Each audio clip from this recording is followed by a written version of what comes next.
Understanding the phrase, have a big ego.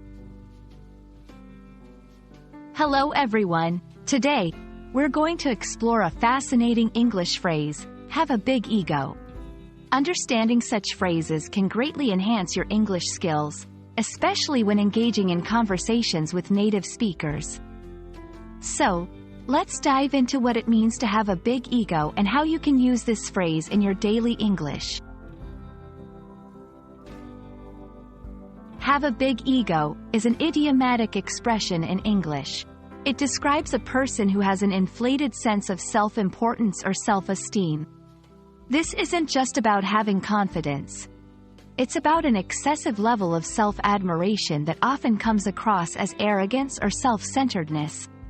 When someone is said to have a big ego, it implies they think very highly of themselves, sometimes without sufficient reason or to the point of looking down on others. To better understand this phrase, let's look at some examples.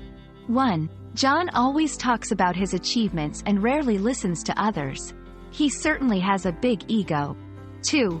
In the workplace, having a big ego can lead to conflicts, as such individuals may struggle to accept feedback or collaborate effectively.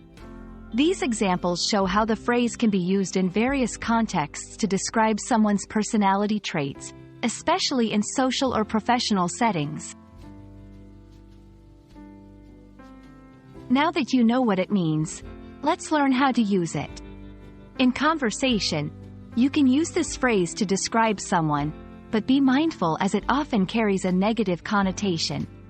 In writing, it's a useful expression in character descriptions, especially in creative writing or when analyzing someone's behavior.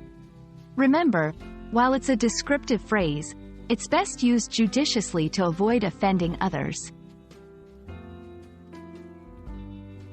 I hope this video has helped you understand the meaning and use of the phrase, have a big ego. It's a colorful expression that can add depth to your English conversations. Keep practicing, and don't let your ego get too big.